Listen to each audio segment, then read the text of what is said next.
Salut les smarts, salut les marques, bienvenue dans Catch Up, je suis Ringside, vous écoutez le podcast qui transpire le catch. C'est ici que toutes les semaines on résume et on analyse les émissions phares de la WWE. On va parler aujourd'hui du SmackDown du 30 avril 2021 et je suis accompagné pour cela par l'inépuisable Papy. Comment ça va Papy ? Bonjour les petits enfants, bonjour Ringside, et toi comment ça va ? Ça va la pêche C'est la plaisir méga d'être avec toi pêche. ce 30 avril, le 30 avril. Voilà, le 30 avril. Là, on bosse quand même le 1er mai, hein, je vous cache pas. Voilà.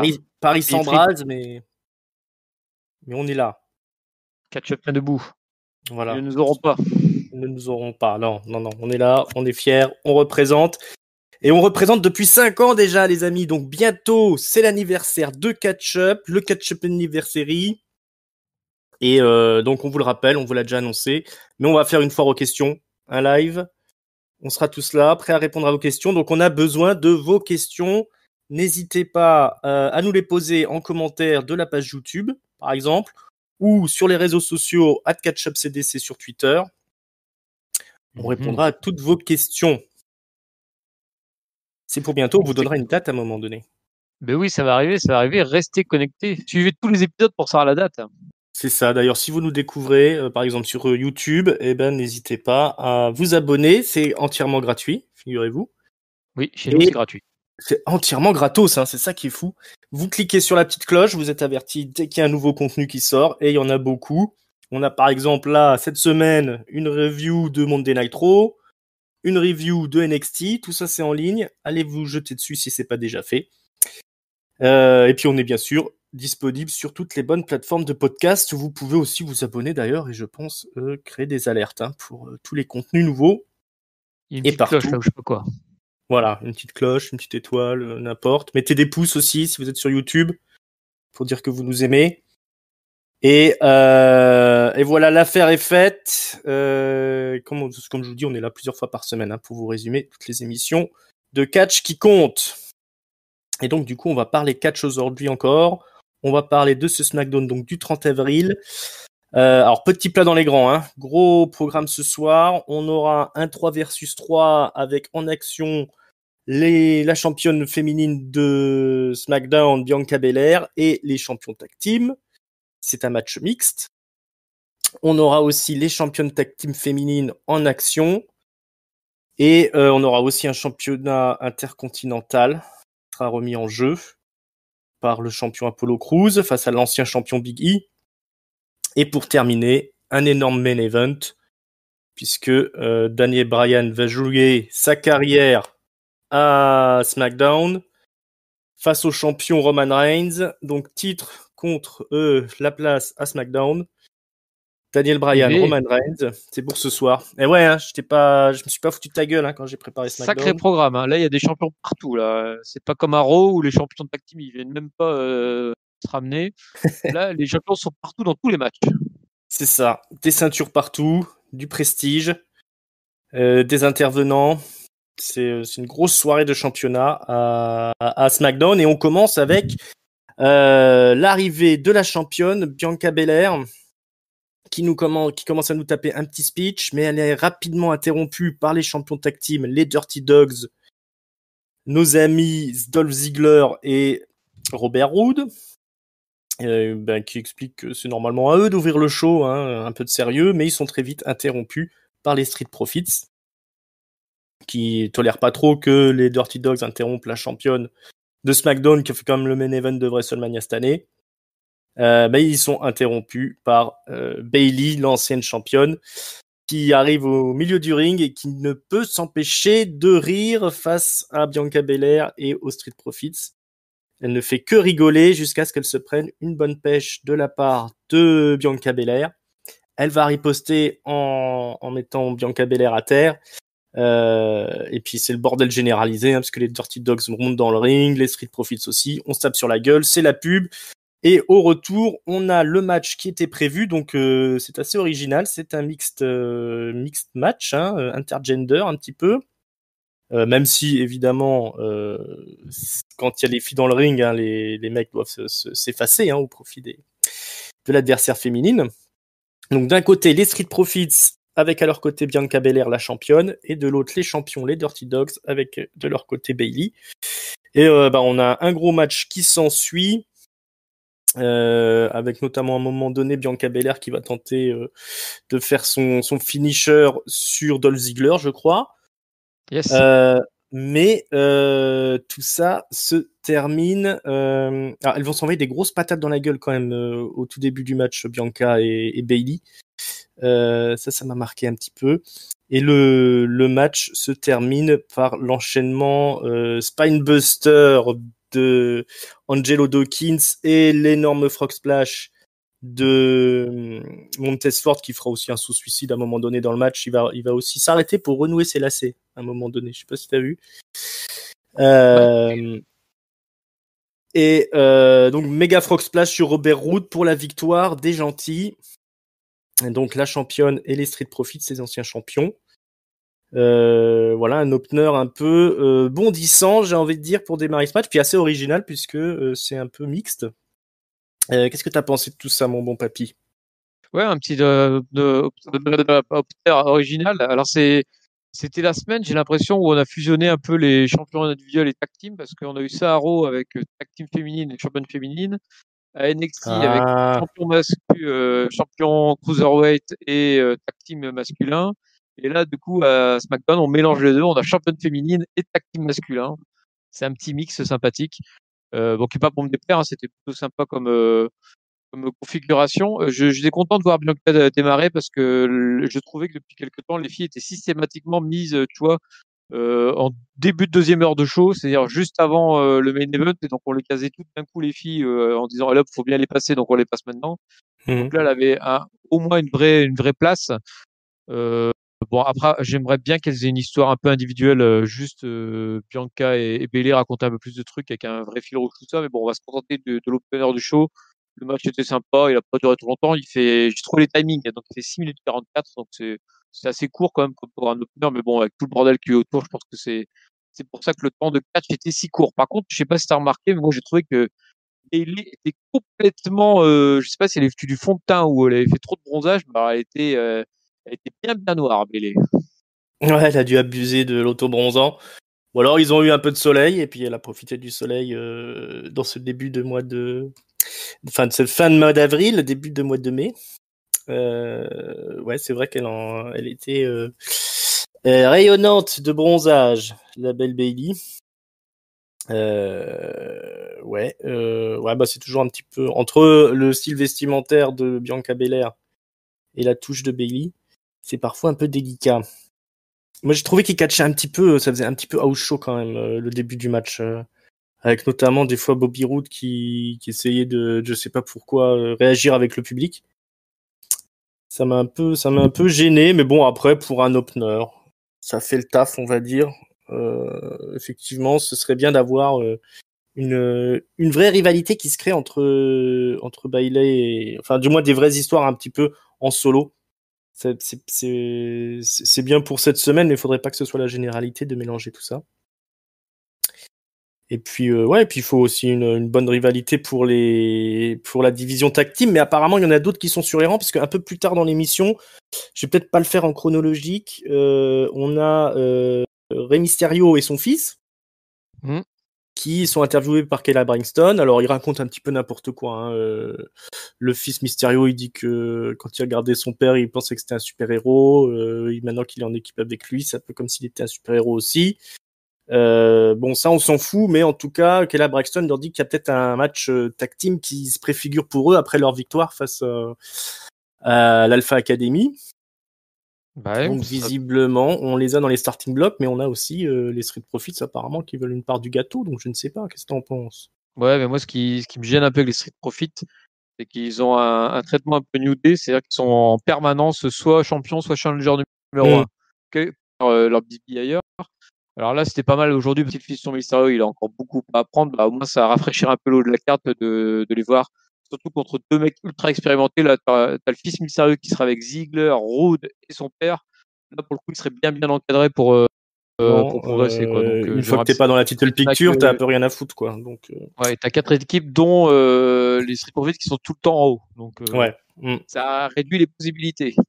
C'est ça, c'est pas très épanouissant, mais bon, effectivement, comme tu dis, bosser avec Ziggler et Roode et Mysterio pour le petit Dominique, c'est pas plus mal. Parce qu'il y a encore du boulot quand même avec Dominique Mysterio, hein, je voudrais rien dire, mais c'est un peu léger pour le mettre aussi souvent à la télé.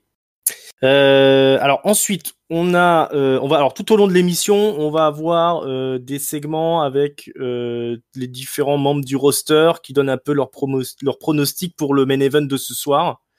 Qui est quand même construit comme un gros événement. Hein. Le match entre Daniel Bryan et Roman Reigns, c'est pas du tout sous-vendu.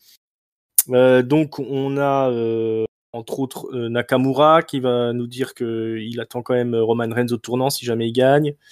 Il y a Booker T qui est là, qui mise sur Roman Reigns. On a le New Day avec d'un côté Xavier Woods qui parie sur Daniel Bryan et de l'autre Kofi Kingston qui parie sur Roman Reigns. Et on a notamment Seth Rollins qui a une musique de film. Alors je crois que c'est du Hans Zimmer. Hein. J'ai l'impression que ça vient de Man of Steel ou peut-être Batman v Superman en musique de fond. Et il nous explique que c'est assez facile de donner le résultat. Mais finalement non, et finalement il va s'occuper de Daniel Bryan sûrement la semaine prochaine si c'est possible, ou en tout cas il est aussi sur les starting blocks, ce bon vieux Rollins, sachant que la semaine prochaine il va affronter Cesaro, si je dis pas de bêtises. Et ils l'annonceront plus tard, mais la partie Rollins c'était tellement longue et en plus elle se faisait dans l'espèce de ring d'interview là qu'ils ont à l'écart. Et du coup, sur le coup, avec la musique derrière, je crois que c'était une nouvelle musique de Rollins ou j'en sais rien. Et j'ai pas compris que c'était un prono en fait, parce qu'il y a tellement baratiné avant d'arriver sur la partie prono. Que sur le coup, j'étais un peu surpris. En plus, c'est le premier à passer, je crois. Ouais. Donc après, une fois que j'ai compris que c'était des pronos, je sais bon, ok. Dès qu'il y avait la musique, je disais ah bon, ok, c'est pour les pronos. Et c'est vrai que c'est sur le coup la partie Rollins, c'est un peu zarbe, mais effectivement là, il nous boucle le match step up pour le futur contender là, qui se prépare tout doucement. C'est ça, il va être le premier, le premier adversaire à passer pour Cesaro s'il veut aller s'attaquer à Roman Reigns. Roman Reigns qui ne veut pas l'affronter de toute façon. Il considère que Cesaro c'est pas du main event material. Donc voilà, Seth Rollins qui reste un petit peu à sa place là dans le roster comme un des top heel. Et puis on essaie de nous builder le main event comme quand même un match historique là avec l'intervention de tous ces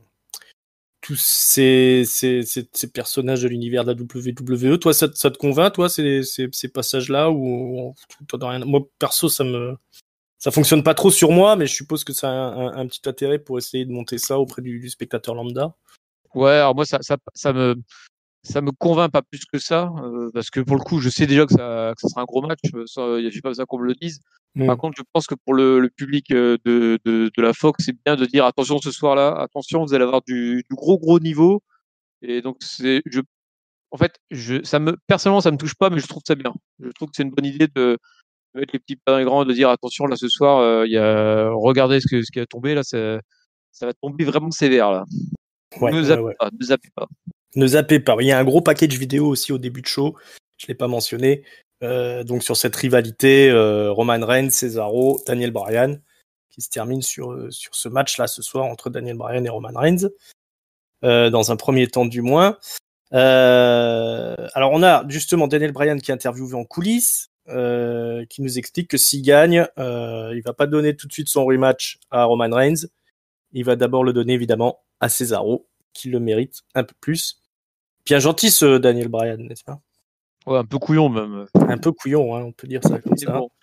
Je pense qu'il n'y a pas. Là pour le coup, je trouve ça un peu naze. Je pense qu'il n'y a pas besoin de ça pour vendre Cesaro en fait. Là, tu vois pour le coup, je trouvais que c'était un poil trop. C'est de dire tout de suite, mais il est tellement bon Cesaro que le premier gars qui va le donner, ce sera lui parce qu'il est méritant et tout. C'est bon, on a compris. Ça fait 3 semaines qu'ils nous le disent. Il n'y a pas besoin de raconter trop ça quoi. Ouais.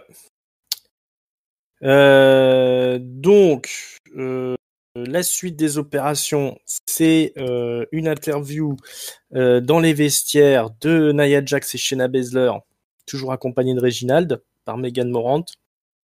Alors Baszler explique que d'accord, elles ont perdu en match simple, mais réfléchissez un peu, c'est la division tag team, hein, donc un peu de sérieux, les victoires en solo, on s'en fout. Et soudain, elles sont attaquées par Natalya et Tamina, qui les envoient contre le mur, dans les barres de fer là, qui traînent toujours un petit peu partout, dans les couloirs de la WWE, dans les vestiaires.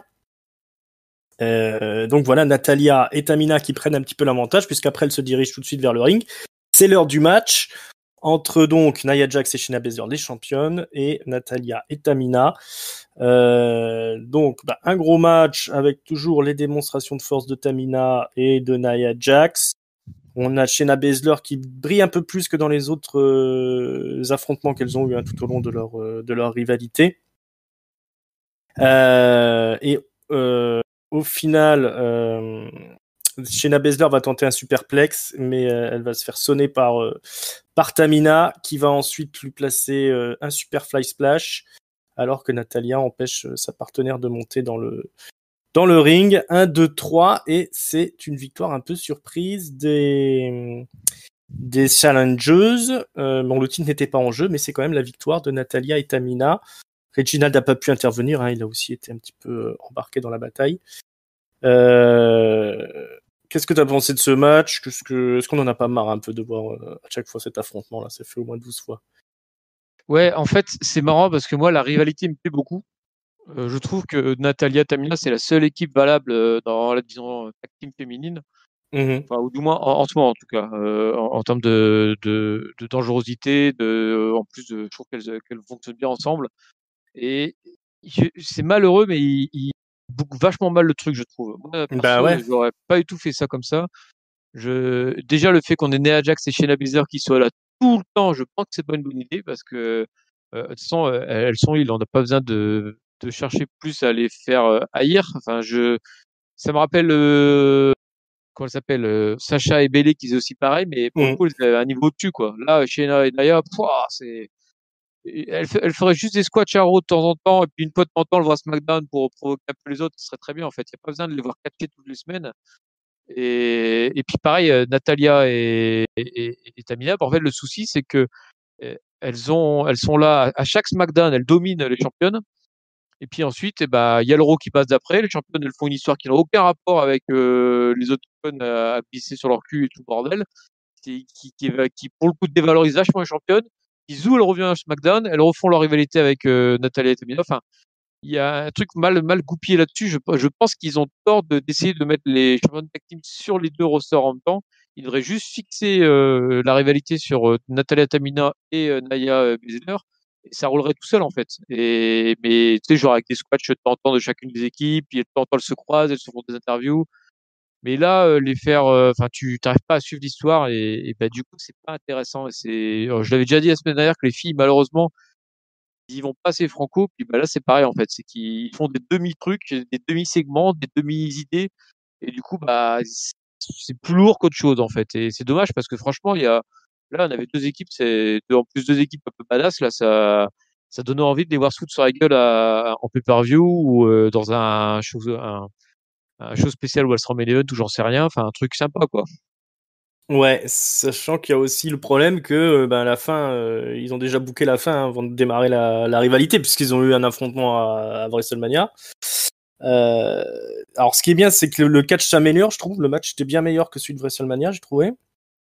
Mais comme tu dis, effectivement, les faire venir à Raw et surtout les faire catcher à Raw, les championnes, ça dévalorise le truc, parce qu'effectivement, comme tu dis, elles sont placées dans des segments qui sont plus ridicules qu'autre chose, donc ça les dévalorise un peu. Et du coup, ça entame un peu le prestige de cette rivalité-là avec Tamina et Natalya, qui sont pour le coup en grande forme. Ouais, il faudrait effectivement se contenter, je pense, de faire des segments au micro à Raw, et puis donner un petit peu comme ça de place à d'autres filles, à Monday Night Raw, mais au moins, ils respectent le truc du fait que la ceinture tag team des filles, c'est transversal à tous les émissions télé. Que ce soit Oui. SD, voilà, il faut que ce soit présenté dans tous les rosters. Maintenant, voilà, quand on s'attache trop à respecter certaines règles, ça fonctionne pas forcément du mieux. C'est pas le plus efficace du moins. Voilà, un petit peu d'overdose de Nia Jax et Shayna Baszler, qui à la base sont pas les plus motivantes du roster non plus. En espérant que ça s'améliore dans les semaines qui viennent, mais effectivement on a du mal à vouloir jeter à la poubelle toute cette rivalité entre Natalya et Tamina, parce que comme tu dis, elles sont quand même pas mal crédibles pour le coup, Natalya et Tamina, ce qui est assez étonnant pour deux vétérans de compenser les CV quand même pendant longtemps. Yes. Elles reviennent bien. Elles reviennent bien, voilà, comme quoi tout arrive à la WWE. Et notamment, par exemple, un repackaging d'Aleister Black et ses petites vignettes où il nous raconte son enfance, où il nous expliquait que son père, le Dark Father, quand il était petit, qu'il se sentait un petit peu exclu, il lui expliquait que le problème venait pas de lui, mais de tous les autres. Il pourrait nous donner un petit peu les clés pour nous en sortir, nous dit-il, Aleister Black, mais il ne le fera pas.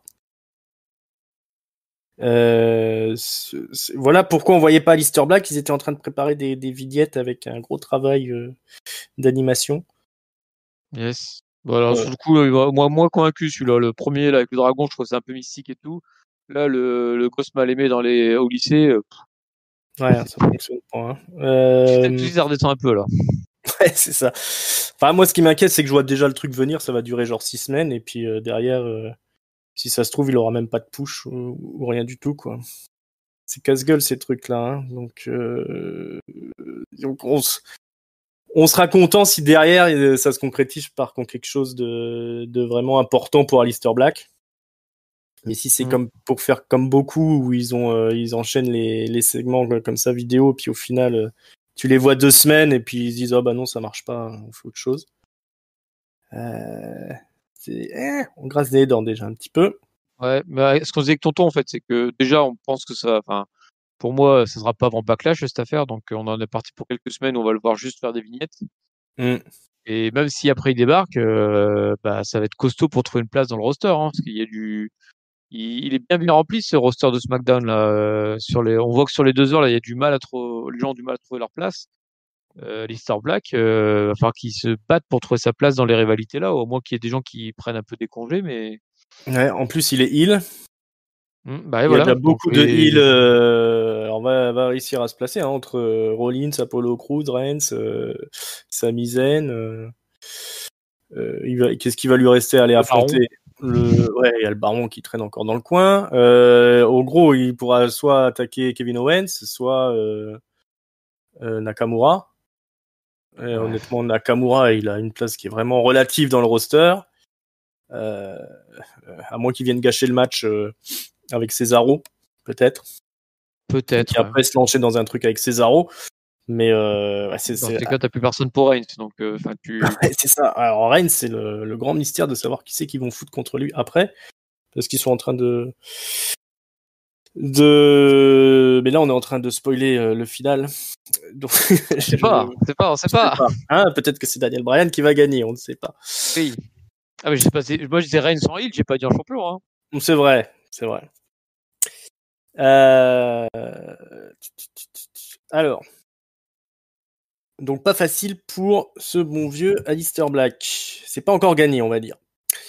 La suite des opérations, Biggie, qui est interviewé après un petit résumé de sa rivalité avec Apollo Crews, où on se souvient qu'il avait gagné le titre contre Sami Zayn et puis perdu à WrestleMania le titre grâce à l'intervention du commandeur Aziz dans un match des tambours nigérien. C'est ça. Et donc ce soir, c'est la revanche d'Apollo Crews, de Biggie plutôt. Biggie qui nous promet qu'il va gagner, qui ramènera son petit bébé à la maison, la ceinture, il mettra sa petite ceinture dans la voiture, il mettra la ceinture à la ceinture, et puis il deviendra pour la 3e fois le champion intercontinental, 3-time Intercontinental Champion. Et puis on va aller vers le ring. Et on a le match entre Apollo Crews et Biggie pour le titre intercontinental. Le commandeur Aziz est dans la place. Alors, ça va se foutre sur la gueule. Alors, c'est quand même Biggie qui domine pas mal le match, même s'il y a quelques retours d'Apollo, avec notamment un beau moonsault à l'extérieur du ring, et puis un espèce de brogue kick, j'ai envie de dire. out of nowhere sur la face de Biggie, mais tout ça, ça ne permettra pas de conclure le match. D'ailleurs, Biggie va réussir à placer le big ending, mais évidemment, le commandeur Aziz intervient, c'est la disqualification. Cruz et Aziz vont passer à tabac Biggie jusqu'à ce que Kevin Owens arrive. Kevin Owens, le sauveur, qui va se batailler avec les deux, mais malheureusement, il n'est pas assez costaud tout seul. Il y aura beau avoir l'intervention de Biggie, ça ne suffira pas parce que out of nowhere, Sami Zayn débarque, hell of a kick sur Owens. Les deux autres, ils vont repartir à la charge, hein, Apollo et le commandeur. Ils vont défoncer Owens et Biggie. Ils sont victorieux, ils pavanent. Là, il y a Sami Zayn qui va aller chercher la ceinture intercontinentale et puis il reste bloqué comme ça un petit peu en regardant la ceinture. On sent qu'il a l'envie de récupérer sa ceinture intercontinentale. Alors ça, Apollo Crews et Aziz, ils le voient bien. Sami Zayn se retourne, tout de suite il s'excuse, il dit non, c'est bon, il n'y a pas de souci, tiens, prends ta ceinture, tu la mérites. Il soulève le bras de Apollo Crews en signe de victoire. Il soulève aussi le bras du commandeur Aziz, mais là, le commandeur Aziz réplique en lui enfonçant son pouce dans la gorge, le Nigerian Nail. Ça s'appelle, c'était le Samoan Spear, je crois, à l'époque, quand c'était Umaga qui l'appliquait, ce violent coup de pouce qui coupe la respiration. Et Sami Zayn est à terre, il s'étouffe, il est en train de mourir. Et c'est les Nigérians qui sont triomphants, Cruz et Aziz. Beaucoup de monde dans cette course à la ceinture intercontinentale. Est-ce que toi, ça t'a plu tout ça, mon bon papy? Oui, j'étais plutôt preneur parce que la semaine dernière, j'avais fait une petite interaction. Bon, Owens a eu un match contre Cruz. Et là, je m'étais dit, bon, c'est en one shot, ils vont chacun repartir dans leur coin avec leur rivalité. Puis non, en fait, le fait de fusionner les rivalités, ça se maintient. Et du coup, on peut imaginer un match intercontinental à plusieurs participants. Ouais. On a Apollo Crews qui a défoncé tout le monde, enfin, surtout Commander Aziz qui a fait le boulot pour lui. Mais du coup, ça peut se passer intéressant. Moi, j'aime bien. Alors visuellement, j'aimais bien Sami Zayn avec les deux Nigérians parce que avec son style un peu Che Guevara là, il a un style un peu militaire, tout comme le commandeur Aziz. Donc je trouve qu'ils étaient bien assortis, Zayn et Aziz. Ouais. Mais bon, manifestement, ils feront pas à Miami. Non. Même si on est en Floride. Mais ça à part mal, ça, mais voilà, c'est sympa. C'est un match sympa qui envoie du bois et qui pour le coup donne envie de voir la suite. Donc c'est plutôt bien et vivement qu'ils soient 4 dans le même ring en même temps là. Ouais, je te rejoins, du bon catch, des interventions, des rebondissements. Est-ce qu'on s'oriente vers un face turn de Sami Zayn? On ne sait pas. En tout cas, tout ne s'est pas passé comme prévu pour lui. C'est marrant qu'il s'intègre comme ça dans la rivalité. Non, tout ça c'est plutôt bien trouvé. C'est du bon SmackDown. J'aime beaucoup, même si bon, moi j'appelle de mes vœux quand même à revoir Kevin Owens et Sami Zayn monter dans le main event. C'est un peu dommage de les voir un peu bas dans la carte, mais bon, au final, ça permet d'avoir de bons segments, de bons matchs. Donc on va pas être trop difficile, on va dire. Non, et puis moi j'ai pas là après Owens avait comme un gros passage en main event là, de quelques mois. Il est redescendu un petit peu effectivement, mais Zayn par contre je trouve que lui il est en progression constante, il est là, il est en permanence à SmackDown, il a été à WrestleMania. J'ai l'impression qu'il est justement en train de, après des années à être un peu moyen, beaucoup blessé, tout ça, j'ai l'impression qu'il redécolle enfin. Et moi, d'ici fin d'année, je serais pas étonné qu'à un moment il soit dans le main event, ce garçon. Ouais, je suis tout à fait d'accord. Je pense que là, il est dans la pente ascendante et on devrait le voir atteindre des sommets quand même. Le Miz donne ses prédictions. J'en avais pas parlé. Il donne Roman Reigns. C'est étonnant. Et Cesaro, je crois qu'il donne Daniel Bryan. Tout ça est sympathique. Cesaro explique qu'il attend l'arrivée, qu'il attend Roman Reigns au tournant, hein, tout simplement. Hein. Ouais, c'est vrai qu'il parie sur Bryan, mais bon, il attend Roman Reigns pour le tabasser sa gueule. Et puis il accepte le défi de Rollins surtout. En disant Oui, c'est vrai. je tabassais Rollins la semaine prochaine et puis ensuite Dans la foulée, j'irai à WrestleMania, pas Clash. Clash, c'est là que ça va frapper. Ça va frapper dur. Quoi, King Corbin aussi a donné son avis, j'ai pas vu. Si, mais ça dure 2 secondes, on s'en fout, je crois. Ouais, ok. Bon, on s'en tamponne le coquillard. Ah oui, il y a une interview de Paul Heyman qui nous dit que il nous retrace toute la carrière de Daniel Bryan en nous disant voilà, est-ce qu'il a battu tous les pronostics en s'incrustant à WrestleMania, en devenant le champion. Yes, il a fait un retour malgré les blessures, une retraite anticipée. Il est revenu, il a battu la maladie. Yes. Est-ce qu'il va battre Roman Reigns? No. C'est une prestation endiablée, enfiévrée de Paul Heyman, mais prévisible quand même. Ouais, mais bon, prévisible, mais en même temps, je trouve qu'elle fait le taf. Pour le coup, elle fait le taf, ouais. il a bien mis le bon ton et j'ai trouvé que ça vendait bien le match. C'est ça, ouais. Tout était fait pour vendre ce match. Hein. Derrière, on a aussi un package vidéo qui nous remonte la victoire de Daniel Bryan sur Triple H et Randy Orton et Batista à WrestleMania 30. Donc voilà, on nous rappelle un petit peu qui est Daniel Bryan. Donc il joue le titre ce soir hein, pour devenir champion universel et aussi sa carrière à SmackDown. Et je crois qu'on arrive au main event. Hein, je crois qu'on a fait le tour. Ah oui, depuis c'est grand chose. Ouais. Ouais, c'est ça. Hein. Donc le main event, on a l'arrivée donc de Daniel Bryan et attention, on a aussi Roman Reigns qui débarque avec une toute nouvelle musique. Qu'est-ce que tu as pensé de son nouveau theme song? J'étais surpris et ce qui m'a perturbé, c'est que j'ai pas reconnu assez l'ancien, alors, ou je pouvoir pas du tout. Et je trouve ça toujours un petit peu dommage quand tu changes, alors, à moins que quand tu as un thème aussi marqué, de pas faire une variation sur le thème que tu avais auparavant. Tu sais, quand par exemple Wyatt qui fait une reprise de son ancien thème quand tu changes de personnage, tu as beaucoup de personnes comme ça qui Nakamura a fait ça aussi, il a gardé son truc, il a rajouté des paroles dessus pour marquer qu'il était heel. Et maintenant qu'il fait, il a repris son truc sans parole, mais je trouve ça bien d'avoir des thèmes en fait, qui évoluent avec le temps, mais toujours sur le même style. Strowman récemment, il a un peu changé le sien. Et tu vois, je me souviens des Rock et Austin, c'est pareil. Et Jericho, par exemple, ils disaient, mecs, ils ont eu tout le temps le même thème, mais ils varient au fil du temps, selon leur personnage. Ou Cody Rhodes, à une époque, il te faisait la même variation de thème en version heel, version face, avec le miroir brisé. Enfin, et voilà, j'ai plein d'exemples en tête de thèmes, en fait, qui ont évolué avec le temps selon la personnalité du gars, selon l'époque, tout ça. Et là, ils ont juste tourné la page et je trouve ça un poil dommage. Alors après, peut-être que je vais m'y habituer, mais j'étais un poil déçu. Ouais, je dirais pas qu'il est mauvais, mais c'est vrai que le changement est un peu radical. Je trouve que ça manque un peu simplement de basse au début au niveau sonore, c'est un peu léger, ça fait un peu féminin presque pour Roman Reigns. Mais c'est pas totalement mauvais, on s'habituera peut-être avec le temps, mais c'est peut-être un changement un peu trop radical.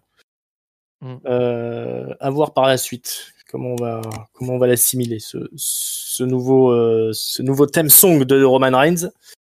Alors le match commence tout de suite très fort hein, parce que Daniel Bryan ce running drop kick la phase de Roman Reigns pour démarrer le match direct dès que la cloche a sonné. Bryan qui va dominer un bon moment, il va travailler le bras hein, de Roman Reigns, notamment en lui mettant un gros coup de pied alors que Roman Reigns tente son Superman Punch. C'est contré donc avec un gros coup de pied dans le bras. Il va y avoir aussi une séquence à l'extérieur là où Roman Reigns va tenter le spear sur Bryan qui va esquiver et du coup il va se manger la barrière d'insécurité et du coup affaiblir encore un peu plus son bras. Alors Daniel Bryan il va dérouler un peu tout son catch hein, mais surtout ses prises de soumission et il va notamment placer Roman Reigns dans des clés de bras assez mortifères jusqu'à appliquer le Yes Lock. Alors, il est près des cordes d'abord, Roman Reigns, il va essayer de les atteindre, mais Bryan va réussir à le ramener au centre du ring. À partir de là, il n'y a plus trop d'échappatoire pour Roman, qui va devoir jouer de sa force herculéenne. Hein. Il va se dégager du Yes Lock par la force, plaquer au sol Bryan et lui enchaîner des gros coups de coude dans la face, dans la nuque. grand and pounds un petit peu, hein, comme on dit, façon mix martial art. Il va le récupérer en powerbomb, hein, le ramasser au sol et le soulever pour une grosse powerbomb. Je crois qu'il va le faire 2 fois et après bloquer Daniel Bryan dans la guillotine. Il va réussir à s'en sortir une première fois, je crois, Daniel Bryan. Mais ça va pas suffire Reigns va récupérer son bras qui fonctionne, parce que dans le premier temps il avait utilisé son mauvais bras, et là Daniel Bryan ne s'en sortira pas. Alors le match est très long, hein. Ça doit durer une bonne demi-heure, mais au final Daniel Bryan s'évanouit dans la guillotine. 1, 2, 3, et c'est la victoire clean de Roman Reigns. C'en est fini de la carrière de Daniel Bryan à SmackDown, et c'en est peut-être fini de sa carrière tout court, puisque Roman Reigns va tout de suite descendre du ring, aller chercher 2 chaises. C'est parti pour ce qu'on appelle le concerto, hein, c'est-à-dire qu'il met une chaise par terre, la tête de Bryan dessus, et il va taper sur sa tête avec la deuxième chaise. Mais là, il y a Cesaro qui débarque, le sauveur, qui vient mettre une grosse pêche dans la gueule de Cesaro, là. Voilà, lui percute des familles. Il commence un peu à péter la gueule de Roman Reigns, mais le main event, Jey Uso, le cousin, débarque, patate dans la gueule, super kick. Cesaro est sonné, et là, on va piéger Cesaro dans les cordes, à la manière d'André le Géant, là. Et on le force à regarder, alors que Roman Reigns applique le concerto fatal à Daniel Bryan. Gros coup de chaise dans la tête. Et Roman Reigns regarde Cesaro en disant, t'as vu, c'est qui le patron? L'incroyable domination de Roman Reigns. Le Reigns de terreur, qui ne prendra pas fin ce soir. La fin de carrière de Daniel Bryan à la WWE. Et un gentil Cesaro qui, malgré le coup de poing, reste impuissant face à Roman Reigns. Qu'est-ce que tu as pensé de ce main event historique, j'ai envie de dire? Ouais, historique. Alors attention, c'est autant que j'ai compris, c'est la fin de Bryan à SmackDown, pas à SmackDown, à WWE. Ah oui, à SmackDown uniquement. Donc moi, ce que je comprends, c'est qu'il va dégager, prendre ses clics et ses claques et aller ailleurs. Donc soit pour effectivement arrêter sa carrière, soit pour peut-être aller à Raw, je ne le souhaite pas NXT, ou une connerie comme ça, ou je sais pas trop. Mais en tout cas, pas à SmackDown. En tout cas, je ne le vois pas non plus revenir en tant que figure d'autorité ou une connerie comme ça. Pour moi, c'est clair et net. Il avait en plus accepté, il est face, il a accepté des règles en disant qu'il reviendrait plus à SmackDown. Il a perdu clean. Donc je pense qu'on va plus le revoir. Gros match, ouais, tu disais quasiment une demi-heure, effectivement, 27 minutes 18, j'ai vu le timing. Si tu rajoutes en plus les grosses entrées et le beatdown final, tu es largement plus d'une demi-heure. Donc ouais, ils ont voilà, comme on disait, ils ont annoncé devant tout le show qu'il allait avoir ce match-là, et il a delivered, comme on dit. Ouais. Et puis c'était bien de tous les côtés là. On a eu des doutes, même si je voyais pas Bryan gagner, mais à un moment il a quand même bien coincé Roman Reigns, puis il a tellement pété le bras que tu disais il va peut-être le faire taper quand même. Ouais. Et au Il a final, placé aussi un running knee pour le compte de 2. Hein. Il y a eu un spear pour le compte de 2 d'un côté de Bryan, et Roman Reigns s'est relevé aussi du running knee dans la face. Hein. c'est là où il met le pied dans la corde, je crois. Le Ah running oui, knee. c'est ça, ouais. C'est ça, ouais. Il met le pied dans la corde. Et par contre, le spear de Roman Reigns, moi je sais pas toi, mais à aucun moment j'ai pensé qu'il ferait le tomber dessus. J'ai l'impression que le spear de Roman Reigns c'est plus du tout vendu comme destructeur par rapport à ce qui était une époque. Là, il a fait spear, et voilà. Moi, pour moi, c'était pas du tout le finish. J'ai vraiment pas cru une seule seconde que Bryan allait tomber là-dessus, quoi. Et donc voilà. Et je voulais dire un truc que j'ai zappé, mais c'est pas grave, ça reviendra peut-être. Mais bon, voilà, gros match. Et puis, si, voilà, c'est le moment où Reigns se sort de la soumission de Bryan là. Tu vois son regard qui change, et là je me suis dit c'est fini pour Bryan, il va plus rien faire. Et effectivement, il a plus mis aucune offense. Il a pris les coups au sol, les powerbombs, puis il a plus rien du tout fait.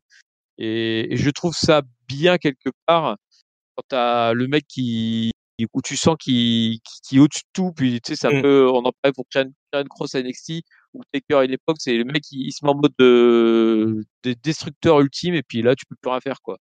Et Bryan, il est plus au niveau pour résister à ce niveau-là, puis il se fait écraser. À voir du coup qui du coup va pouvoir empêcher Reigns de poursuivre son règne, comme tu le disais si bien. Mais j'ai des gros doutes sur Cesaro pour l'instant. Chaque fois que je le vois, il, pour Ouais, l'instant, il transpire pas assez de charisme, quoi, là, pour l'instant. Il est puissant, tout ça, mais il faut qu'il devienne plus violent ou que je sais pas, enfin, il faut qu'il fasse quelque chose, là. Pour l'instant, il me fait pas du tout, contender comme ont pu le faire Bryan ou comme ont pu le faire Owens. Là, Cesaro, il faut qu'il se mette au niveau, là, vite. ouais. Surtout que là, son sauvetage de Bryan, ça a pas fonctionné, malgré, bon, c'était assez percutant quand il est arrivé sur Roman Reigns.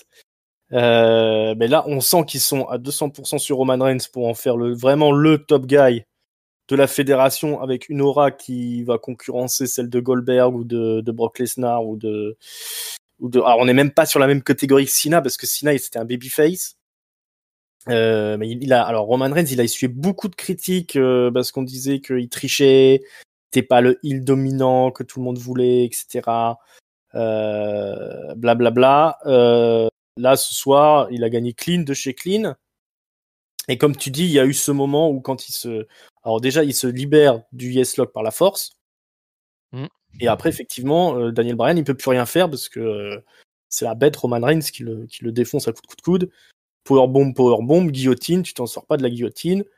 Et voilà, là, il a nettement surclassé in-ring en point de vue qui est faible, effectivement. Hein, je vais pas. D'accord, Daniel Bryan a peut-être plus de qualité in-ring que Roman Reigns, etc., etc. Mais là, d'un point de vue qui est faible, le plus fort, le plus balèze dans l'histoire, c'est Roman Reigns. Yes. Clair, net et précis. Et à partir de là, je vois vraiment pas du tout Cesaro aller faire tomber Roman Reigns. Je vois pas dans quel monde c'est possible. Donc ça va être un bon adversaire de transition. Mais alors derrière, je suis quand même curieux de savoir qui c'est qu'ils vont envoyer. Et à mon avis, on va pas le savoir tout de suite et on va pas le voir le venir tout de suite. Qui sera le mec qui va faire tomber Roman Reigns? Est-ce qu'ils vont faire revenir Edge? Mais non, il s'est pris un pin à deux Edge, à contre un, mon là. avis, même s'il vient, il se fera laminer. Là, je pense qu'il va marcher sur tout le monde pendant un bon moment, hein, Roman Reigns. C'est pas pour me déplaire, personnellement. Tout que généralement, il fait des bons main events. Mais je pense qu'on va l'avoir comme champion jusqu'à ce qu'on ait déjà un gros affrontement encore au Survivor Series avec le champion d'Euro. Ce sera sûrement soit encore une fois McIntyre, soit pourquoi pas Bobby Lashley. Et pourquoi pas McIntyre? Parce que d'ici là, il y aura eu la draft de rentrée. Hein, donc, Ouais, ils vont va sûrement aller monter SmackDown. quelque part, Et je tu les vas vois bien peut-être. drafter McIntyre à SmackDown pour l'établir aussi comme l'autre top guy de la fédération, quoi. Alors là, par contre, tu auras un SmackDown fort puissant si t'as McIntyre et Reigns. Mais bon, ça serait pas pour me déplaire, parce que pour le coup, c'est le genre de truc que tu as envie de voir. Une rivalité sur le long terme avec eux. Ouais. Je croisais juste une fois par an aux séries. Là, ça serait plutôt pas mal, quoi. C'était ce qu'il y avait de mieux l'année dernière, quasiment, hein, cette rivalité McIntyre-Roman Reigns, parce qu'ils jouent dans la même catégorie maintenant, quasiment. Donc, et à SmackDown, t'as personne d'autre qui joue dans cette catégorie-là, vu qu'ils n'ont pas voulu faire passer Kevin Owens un peu plus haut. Et que même Bryan, il s'est placé, mais il n'était pas vraiment dans cette position quand il est arrivé. On l'a un peu survendu sur Mania. Mais après, voilà, c'est un mec comme Owens, tu vois, je trouve qu'ils ont la bonne idée de le mettre ultra agressif. Ouais. Il pétait la gueule à Reigns quasiment toutes les semaines et se faisait péter la gueule aussi. Enfin, c'était des échanges non-stop, non-stop. Et c'est ce qui a manqué enfin, c'est ce que j'espère qu'ils vont faire sur Cesaro. Si tu veux Ils vont comparer devoir une seule seconde à Cesaro, il va falloir qu'au bout d'un moment, il tape Roman Reigns, quoi. Sinon, ouais, c'est ça. Il va falloir qu'il soit beaucoup plus agressif. Je pense que Roman Reigns est assez malin pour amener Cesaro à faire ça. Donc oui, je suis optimiste quand même. On a aussi. Oui, moi, je pense que ça sera bien quand même. Ouais. Donc voilà, comme on le disait, un SmackDown historique avec un main event quand même de grande qualité. La semaine prochaine, donc Seth Rollins affronte Cesaro, qui devrait quand même être super cool. Hein. On a vu ce qu'ils ont fait à Mania, c'était quand même de la balle. Donc on va attendre ça de pied ferme. Mais maintenant, c'est l'heure du mot de la fin. Un top, un flop, une note. Je te redonne la parole, hein, mon bon papy, dis-nous tout. Et oui, effectivement, me revoilà. Mon top, sans souci pour le main event, hein, Ouais. trop dur. T'as une mini-event de demi-heure avec tout ce qu'il faut comme histoire racontée qui est passionnante. Donc, t'as pas à chier là-dessus. Au niveau flop, le flop, alors ça m'embête toujours de le donner aux filles, mais en même temps, il y a vraiment pas grand-chose à acheter dans ce SmackDown en fait. On l'a dit en ouverture, tu as eu 4 matchs avec tous les champions que tu as présentés. Mais le seul truc qui me dérange un peu, c'est encore une fois, c'est Shayna Baszler et Nia Jax qui sont partout en fait. Je le mets sur ça mon flop, donc c'est un flop moyen, mais c'est voilà, j'ai besoin de continuité. Moi, j'aimerais vraiment qu'elle se focalise sur Nathalie et Tamina, juste couper par view. Après, elle passe à autre chose, mais au moins couper par view, arrêter de faire les conneries quoi. Alors, je sais que ça s'est pas passé dans ce SmackDown, mais rien que de les voir apparaître à l'écran, je me suis dit ah ça y est, c'est encore les connasses qui font de la merde à Raw, et donc voilà, donc c'est un peu ça mon flop. C'est un flop par je sais pas comment dire ça, par procuration, non, pas vraiment ça, mais bon Par défaut, un flop par défaut. Voilà, c'est un flop de Raw qui vient me pourrir mon SmackDown en fait. C'est ça. C'est le show rouge qui vient polluer le show bleu. Exactement. Et du coup, ma note, c'est un super SmackDown quand même. Hein. Je le trouve super bien fait. C'est un peu particulier à noter, je trouve, hein, parce que tu es toujours dans l'univers Thunderdome. Mais en même temps, là, le taf, il était super bien fait, quoi. Les matchs, il n'y a pas eu vraiment de foirage. On aurait eu ça aurait été le feu, quoi. Oh là là. Et donc, du coup, ce que je vais faire, c'est que je vais donner mon maximum sans public. Et donc, je vais donner un 4 pour ce show qui était super bien fait, je trouve. Alright. Ouais, moi, je vais donner mon flop à... Moi, j'ai donné mon flop à l'entrée de Bianca Belair et son costume, là. Alors, j'ai cru comprendre donc qu'elle faisait ses costumes elle-même. C'est tout à son honneur, mais c'est quand même des costumes dégueulasses. Et puis son entrée, faut qu'elle change maintenant. Hein. Elle arrive plus à tourner sur elle-même comme elle le faisait avant. Ça fait pitié quand elle arrive au ring. Elle est championne maintenant. Un peu de sérieux. Et tu remarqueras que c'est un détail complet. Le top, je vais le donner au main event aussi. Hein. Écoute, on peut pas tourner autour du pot.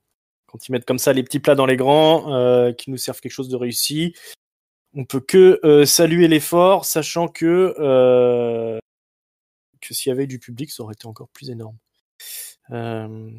Donc voilà, félicitations pour ce main event, et je vais te rejoindre aussi sur la note, je vais mettre un bon 4. Effectivement, le seul point noir, c'est qu'il n'y avait pas de public. Ouais. On peut dire que effectivement, l'enchaînement des pronos par les gens du roster, c'est pas le plus efficace pour nous, mais quelque part, ça crée une soirée un peu événementielle, quoi. Exactement. Mais bon, c'était un super SmackDown. Voilà. Ça nous rattrape un petit peu de Monday Night Raw qui est toujours salement insipide. Donc voilà, bien joué à WWE, bien joué Roman Reigns. Et on attend avec impatience la semaine prochaine pour voir Cesaro affronter Seth Rollins. En attendant, c'est lancé là. Là, c'est lancé, ça va être beau, ça va être chouette. On va, en attendant, se retrouver très rapidement pour la review de Monday Night Raw, la review de NXT. Je vous rappelle que vous nous retrouvez sur tous les réseaux sociaux. Twitter, c'est @catchupcdc. Facebook, on est aussi sur Instagram. On est donc sur YouTube. Vous vous abonnez si c'est pas déjà fait. La petite cloche pour être averti dès qu'il y a quelque chose qui sort. Je vous rappelle que vous pouvez nous poser des questions pour la foire aux questions des 5 ans. Donc ça, dans YouTube ou sur Twitter @catchupcdc. Et puis on est bien sûr sur toutes les bonnes plateformes de podcast, plusieurs fois par semaine. Papy, merci beaucoup d'être venu pour ce SmackDown historique et merci pour tes analyses de grande qualité. Mais merci Eric pour cette invitation et puis pour cette présentation de ce SmackDown qui faisait bien chaud au cœur. C'est vrai, là on est requinqué pour le week-end, requinqué pour les vacances, c'est magnifique. Voilà, toujours un plaisir de reviewer ça avec toi. On espère que ça vous a plu à écouter les amis autant que nous à enregistrer. Et puis il n'y a plus qu'à vous dire au revoir et à bientôt. Ciao, bye bye. Salut à tous.